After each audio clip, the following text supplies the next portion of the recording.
এবার আর শুধু রাজ্যের বিশিষ্টরাই নন, স্বাধীনতা দিবসের অনুষ্ঠানে আমন্ত্রিত থাকবেন অন্য আরও 5 রাজ্যের প্রতিনিধিরাও। হবে সাংস্কৃতিক এবং খাবারের উৎসব। কেন্দ্রের তরফে সমস্ত রাজ্যের মুখ্য সচিবকে চিঠি দিয়ে স্বাধীনতা দিবস উপলক্ষে দেশ জুড়ে নানা কর্মসূচি পালনের নির্দেশ দেওয়া হয়েছে। সেইখানে প্রতিটি রাজ্য ও কেন্দ্রশাসিত অঞ্চলকে অন্য 5টি রাজ্য বা কেন্দ্রশাসিত অঞ্চলকে অনুষ্ঠানে অংশ নেওয়ার জন্য আমন্ত্রণ জানাতে হবে বলে নির্দেশ দেওয়া হয়েছে। একই সঙ্গে এক ভারত শ্রেষ্ঠ ভারত কর্মসূচির আওতায় সাংস্কৃতিক এবং খাবারের উৎসবের আয়োজন করার নির্দেশও দেওয়া হয়েছে। নবান্ন সূত্রে খবর, এর মাধ্যমে বিভিন্ন রাজ্যের মানুষের মধ্যে পারস্পরিক বোঝাপড়া এবং সম্পর্ক আরও মজবুত করার লক্ষ্য নেওয়া হয়েছে। তবে কলকাতায় রেড রোডের অনুষ্ঠানে কোন 5 রাজ্যের বিশিষ্টরা থাকবেন সেই বিষয়ে এখনও চূড়ান্ত সিদ্ধান্ত হয়নি। একই সঙ্গে এবার 15ই আগস্ট কিভাবে পালন করতে হবে সেই নিয়েও বিশদে লিখে দেওয়া হয়েছে। সেখানে জানানো হয়েছে, রাজ্য, জেলা, মহকুমা, ব্লক এবং গ্রাম পঞ্চায়েত স্তরেও সকাল 9টার পর স্বাধীনতা দিবসের অনুষ্ঠান শুরু করতে হবে। রাজ্য স্তরে মুখ্যমন্ত্রী এবং জেলা স্তরে মন্ত্রী, কমিশনার বা জেলা শাসক পতাকা উত্তোলন করবেন।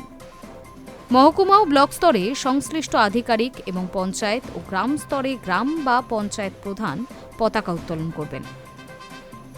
একই সঙ্গে স্বাধীনতা দিবস উপলক্ষে স্বচ্ছ ভারত অভিযান চালানোর নির্দেশও দেওয়া হয়েছে কেন্দ্রের তরফ থেকে। কিভাবে তা হবে সেই বিষয়ে কেন্দ্রের তরফে গাইডলাইনও বেঁধে দেওয়া হয়। সেখানে জানানো হয়েছে, প্রতিটি জেলা ও রাজ্যের গুরুত্বপূর্ণ স্থান চিহ্নিত করে 1 মাস ধরে পরিচ্ছন্নতা অভিযান চালানো হবে। স্কুল পড়ুয়া, এনএসএস, এনসিসি, যুব সংগঠন ও বিভিন্ন সামাজিক সংগঠনকে এই কাজে যুক্ত করার কথা বলা হয়েছে। পাশাপাশি বৃক্ষরোপণ কর্মসূচির উপরও জোর দেওয়া হয়েছে। এছাড়া জানানো হয়েছে, রাজ্যপাল বা লেফটেন্যান্ট গভর্নরের বাসভবনে সন্ধ্যা 6টার পর অ্যাট হোম অনুষ্ঠানের আয়োজন করতে হবে। এই অনুষ্ঠানে সাধারণ আমন্ত্রিতদের পাশাপাশি বিশেষ কৃতিত্বের অধিকারী বিভিন্ন মানুষকে আমন্ত্রণ জানানোর কথা বলা হয়েছে।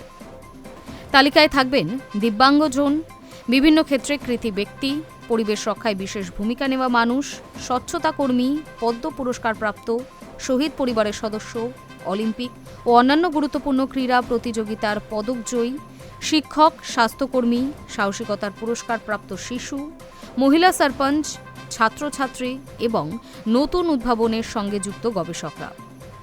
এই ধরনের 25 থেকে 50 জন বিশেষ অতিথির জন্য আসন সংরক্ষণের পরামর্শ দেওয়া হয়েছে। এর সঙ্গে দেশবাসীর মধ্যে দেশাত্মবোধ বাড়াতে সারা দেশে ব্যান্ডের অনুষ্ঠান করার সিদ্ধান্ত নেওয়া হয়েছে। প্রায় 343টি গুরুত্বপূর্ণ স্থানে এই অনুষ্ঠান হবে। স্থানীয় প্রশাসনকে অনুষ্ঠান সফল করতে প্রয়োজনীয় সহযোগিতা করার নির্দেশও দেওয়া হয়েছে। High News network.